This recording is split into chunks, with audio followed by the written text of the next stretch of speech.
पंढरपूर मंगळवेढा विधानसभेचे भाजपचे अधिकृत उमेदवार समाधान अवताडे यांच्या प्रचारार्थ पंढरपूर तालुक्यातील रांजणी या गावी शंभू महादेवाचं दर्शन घेऊन प्रचाराचा शुभारंभ करण्यात आला। यावेळी पंढरपूर मतदारसंघातील विविध गावातील आजी माजी सरपंच, विविध सोसायटीचे पदाधिकारी, संघटनेचे अध्यक्ष इत्यादींसह पंचक्रोशीतील लोकांची उपस्थिती मोठ्या प्रमाणावर दिसून असल्याचं पाहावयास मिळत होतं। यावेळी पांडुरंग परिवाराचे नेते माजी आमदार प्रशांत परिचारक, पांडुरंग कारखान्याचे माजी चेअरमन दिनकर भाऊ पंडित भोसले, पंचायत समितीचे सदस्य प्रशांत देशमुख, शिवसेनेचे जिल्हा उपप्रमुख महेश साठे, पंचायत समितीचे माजी उपसभापती विजयसिंह देशमुख, महिला आघाडीच्या प्रियंकाताई पराडे इत्यादींसह मोठ्या संख्येने लोक उपस्थित असल्याचं पाहावयास मिळत होतं। यावेळी बोलताना समाधान अवताडे काय म्हणाले ते पहा। टमटम मधनं घ्यायचे आणि त्या ठिकाणी मुख्य रस्त्याला जाऊन त्या ठिकाणी त्या टेम्पो मध्ये टाकायचं। तर अशा पद्धतीचं 3 वेळा शिफ्टिंग करावं लागायचं। पण 10 लाखाचा रस्ता दिला तर तो मुख्य रस्त्याचा जो टेम्पो आहे तो टेम्पो डायरेक्ट शेतापर्यंत आला आणि शेतकऱ्याचं पीक त्या टेम्पो मधून डायरेक्ट कॅनलद्वारे बाहेर निघालं। बरेचशा ठिकाणी गेल्यानंतर सांगितलं जातं कॉलेजला, म्हणजे लोकांना पाऊस हवा हवासा वाटतोय, परंतु पाऊस जर पडला तर हे चिखलातले वाड्या वस्त्यावरचे रस्ते, त्या ठिकाणी कॉलेजला जाणाऱ्या मुलांची अपघात, शाळेला जाणाऱ्या मुलांची अपघात, मोठा पाऊस झाला तर शाळेला कॉलेजला बुट्टी मारायची वेळ येते विद्यार्थ्यावर सुद्धा। त्या ठिकाणी एखादा पेशंट असला तरी पाऊस चालू असला तर त्या ठिकाणी त्या आरोग्याच्या सुविधा सुद्धा मिळणं हे कठीण जात होतं। त्या अशा बाबतीत वाड्या वस्त्यावरचे रस्ते सुद्धा चांगल्या प्रमाणात या ठिकाणी काम करण्याचं या ठिकाणी आतापर्यंत आपण केलं। आपण बघतोय आरोग्याच्या बाबतीत पंढरपूरमध्ये आपल्या कॉटेज हॉस्पिटलला सुद्धा 200 बेडची सुविधा दिली। 1000 बेडचं हॉस्पिटल महाराष्ट्रात कुठेही नाही अशा पद्धतीचं एक सरकारी हॉस्पिटल त्या ठिकाणी आज पंढरपूर शहरामध्ये होतंय। बंधूंनो, मंगळवेढ्यामध्ये 100 बेडचं हॉस्पिटल होतंय आणि निंबोनीमध्ये मंगळवेढा तालुक्यातल्या ग्रामीण रुग्णालय 30 बेडचं हॉस्पिटल होतंय।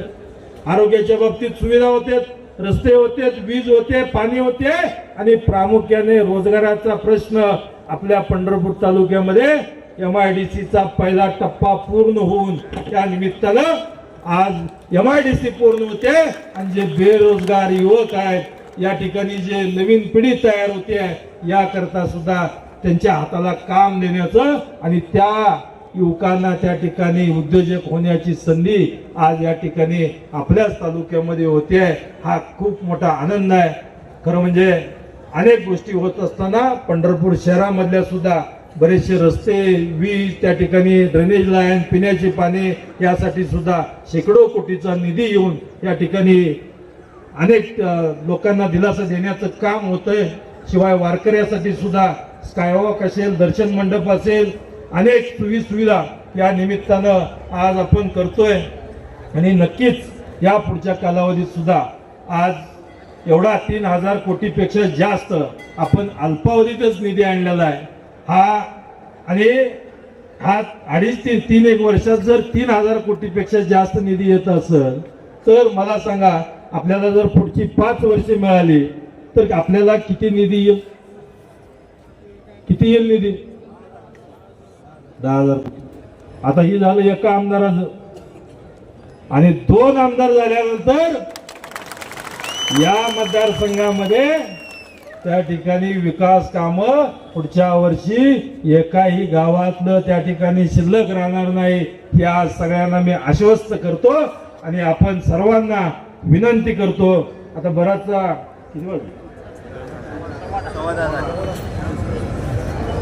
तर यानंतर आता थोडस टाइम अभावी मी त्या ठिकाणी उरकत घेतो आणि आज सगळ्यांना परत एकदा पंढरपूर मंगळवेढा मतदारसंघातील सर्व जनतेला नम्रपणे आवाहन करतो, नम्रपणे विनंती करतो की आपण या पंढरपूर मंगळवेढा मतदारसंघातील जो राहिलेला विकास आहे हा विकास आपण पूर्ण करण्याकरता आपण सर्वांनी या ठिकाणी येणाऱ्या 20 तारखेला भारतीय जनता पार्टी कमळाचं चिन्ह आहे भारतीय जनता पार्टी आणि महायुतीच्या आपल्या पक्षाचं कमळाचं चिन्ह आहे.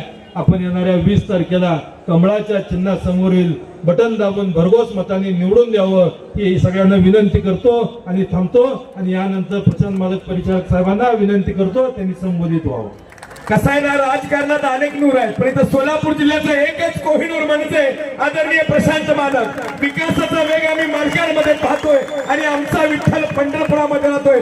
जनतेच्या मनातील विठ्ठल आदरणीय प्रशांत मालकांना विनंती करतोय की आपण सर्वांसमोर संबोधित व्हावं. राम राम, नमस्कार, सलाम वालेकुम. आपल्या महाराष्ट्र राज्याच्या होऊ घातलेल्या विधानसभा निवडणुकीच्या निमित्तानं आज पंढरपूर मंगळवेढा विधानसभा मतदारसंघातील भारतीय जनता पक्ष, शिवसेना, राष्ट्रवादी काँग्रेस, RPI, रयत क्रांती व इतर सर्व मित्र पक्षाच्या वतीनं या ठिकाणी उभे असलेले उमेदवार सन्माननीय समाधानदादा अवताडे यांच्या सभेसाठी उपस्थित असलेले व्यासपीठावरील ज्यांची नावं समाधानदादांनी घेतली ते सगळे मान्यवर. त्यातले काही राहिले असतील तर त्यांचा दोष आहे, माझा नाही.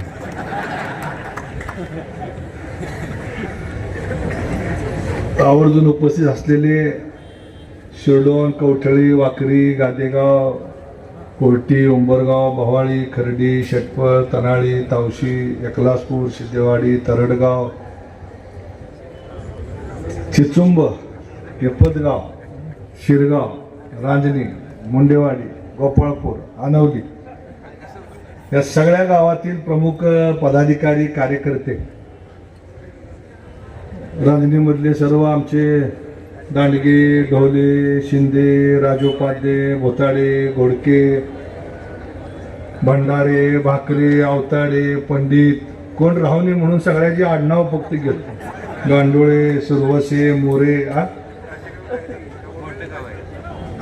आणि या मतदारसंघाची पंढरपूरची राजधानी म्हणलं तर हरकत नाही.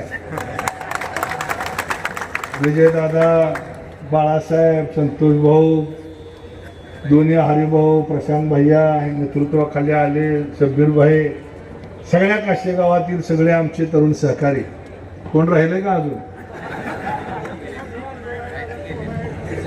लय अवघड असते निवडणुका, नाव घ्यायचं.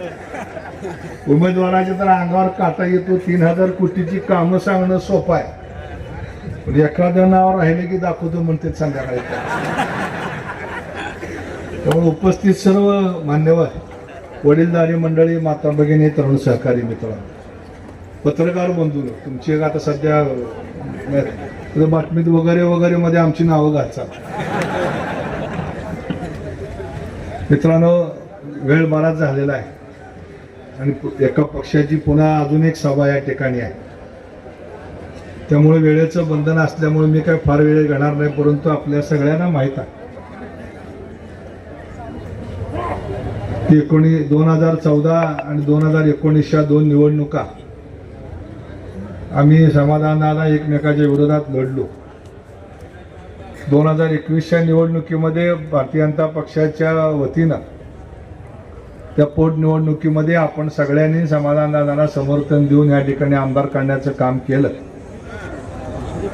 आता सुद्धा 2024ला आपल्या सगळ्याची इच्छा होती इलेक्शन लढवलं पाहिजे, उभारलं पाहिजे. त्या पद्धतीनं आपण गावोगाव गेलो. पण शेवटी माझ्या पुढे 2 प्रश्न होते. एक, पक्ष निवडायचा का सत्ता निवडायची, नेता निवडायचा का आमदारकी निवडायची. आणि अशा वेळेस सद्विवेक बुद्धी जागृत ठेवून या ठिकाणी आपण भारतीय जनता पक्ष, राष्ट्रवादी काँग्रेस, शिवसेना, RPI या पक्षाची जी काही एक महायुती आहे, त्या महायुतीच्या माध्यमातून समाधानदादा अवताडे यांची उमेदवारी जाहीर झाल्यानंतर आपण त्या ठिकाणी पक्षाबरोबर राहण्याचा, पक्षाच्या उमेदवाराला ताकद देण्याचा निर्णय घेतला. आणि आपण या ठिकाणी सगळे उपस्थित आहात. याच्यावरून मला खात्री आहे की मी घेतलेला निर्णय आपण सगळ्यांनी मान्य केलेला आहे. त्याबद्दल मी सततशः आपल्या सगळ्याचा ऋणी आहे. पण राजकारणामध्ये आमदारकी काय तुम्हाला मला आपल्या सगळ्याला काय नवीन नाही आहे. 1978 साली पहिल्यांदा मालक उभा राहिले तेव्हा सगळ्यात जास्त मतं रांजणी गावानं दिली होती आणि 78 पासून 2009 पर्यंत मोठ्या मालकांच्या निवडणुकीचा प्रचाराचा नारळच रांजणीमध्ये फोडला जायचा. त्यामुळे या शंभू महादेवाच्या चरणी आपण लीन होऊन निवडणुकीला सुरुवात करायचो आणि सातत्यानं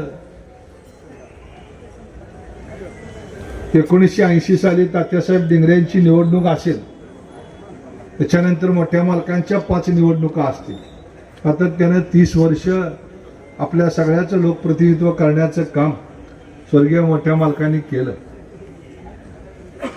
30-35 वर्षापूर्वी मग मेन रस्त्याबरोबर मग गावाला जोडणारे रस्ते करा. असा जसा काळ पुढे चालला आता गावाला जोडण्यावरनं वस्तीला जोडणारे रस्ते करा. अजून 5 वर्षामध्ये वस्तीपासून माझ्या घरापर्यंतचे रस्ते करा. घरात केलं तर घराच्या कडेचं काँक्रीट करा. एकदा काँक्रीट केलं जसं आता आपण करतोय ग्रामपंचायत, एकदा काँक्रीट करायचं, दुसऱ्या वर्षी त्याच काँक्रीटवर पुन्हा पेव्हिंग बसवायचं, पेव्हिंग झालं की तिसऱ्या वर्षी पुन्हा डांबरी करायचं, डांबरी झालं की पुन्हा 4थ्या वर्षी काँक्रीट करायचं. चालू आहे का नाही? कामच नाही, 30 कामं. तात्पर्य सांगा असं आहे की अपेक्षा या राहणार आहे. रांजणीला प्यायला पाणी नव्हतं. तात्यासाहेब डिंगरे आमदार असताना पहिल्यांदा रांजणीला पाणी मिळावं म्हणून मोठ्या मालकांनी प्रयत्न केले. हरियन पाट्याला मंजुरी आली 1983 साली. 84 साली मोठे मालक आमदार झाले. त्यानंतर तो कॅनाल झाला. तो कॅनाल 2 वेळा बुजला. पुन्हा 2004 साली पाईप टाकून नवीन कॅनाल केला. आता मला चिठ्ठी आली की तेवढं ही बारमाही कॅनाल करायचं तेवढं समाधान दादाला सांगा. मी तुमच्याकडे पोच केलंय. पुढची 5 वर्ष काय उत्तर द्यायचंय तुम्ही बघा. तर मित्रांनो, गेल्या 30-40-50 इनकर आहे तिथं 50 वर्षापूर्वीचा आपला परिसर, आजचा परिसर, त्याच्यामध्ये खूप जमीन आसमानाचा फरक पडलेला आहे आणि निरंतर चालणारी प्रक्रिया आहे. या प्रक्रियेमध्ये आपल्या सगळ्यांना जो आवश्यक असा जी मदत पाहिजे ती मदत देण्याची भूमिका निश्चितपणे या महायुतीच्या सरकारमधनं होणार आहे. त्यामुळे मी जास्त वेळ घेणार नाही. आपल्याला विनंती करेन, गट तट ह्याच्या पलीकडे जाऊन या महाराष्ट्राला एक चांगलं समर्थ सरकार द्यायचंय, जेणेकरून तुमच्या मनातल्या आजच्या आकांक्षा असतील त्या पूर्ण झाल्या पाहिजेत. या सरकारने शेतकऱ्यांकरता अनेक निर्णय घेतले. दुर्दैवानं आपल्या कार्यकर्ते ते निर्णय तिथपर्यंत पोचवत नाही अशी माझी एक खंत आहे. आगे बढो हम तुम्हारे साथ आहे म्हणणारे सगळे आहेत, पण निवडणुकीच्या दिवशी ही कुठं असतील जरा तपासावं लागणार आहे. अनेक निर्णय सरकारने घेतले. शेतकऱ्याला पेन्शन नव्हती, केंद्राची पेन्शन होती, राज्यानं पेन्शन सुरू केली. 12,000 रुपयाची पेन्शन सुरू झाली. आता 18,000 रुपये करण्याचं आश्वासन दिलं. 45 लाख शेतकऱ्यांना 7.5 हॉर्स पॉवर पर्यंतच्या सगळं लाईट बिल तुम्हाला 000 रुपयामध्ये आता यायला लागलेला. 10 लाख शेतकऱ्यांना जवळजवळ सोलरचे पंप देण्याचं नियोजन या सरकारनं केलेलं. पूर्वी युरिया मिळायचा नाही, लाठीमार करावा लागायचा. आज नीम कोटेड युरिया प्रत्येक शेतकऱ्याला रब्बी आणि खरीप हंगामाच्या अगोदर मिळतोय. शेतकऱ्याच्या हमी भावामध्ये दुप्पट तिप्पट ह्या ठिकाणी दरवाढ झाली. मी उसाच्या एका साखर कारखान्याचे चेअरमन म्हणून सांगतो की गेली 25 वर्ष आम्ही सगळेजण मांडत होते की साखरेला हमी भाव ठरला पाहिजे. आजपर्यंत कधी ठरत नव्हता. कधी साखर 2200ने विकायचे, कधी 1800ने विकायचे, कधी 2400ने विकायचे आणि शेतकऱ्याला 1600, 1500, 1700 रुपये दर मिळायचे. मोदी साहेब आल्यानंतर त्यांनी एका ओळीचा फतवा काढला आणि साखरेचे दर 3100 रुपये केले. 20% इथेनॉलचं ब्लेंडिंग केलं इथेनॉलला लिटरला दर दिला 25 रुपये 65 रुपये, म्हणून आज आम्ही तुम्हाला 2829 रुपये दर घेऊ शकतो.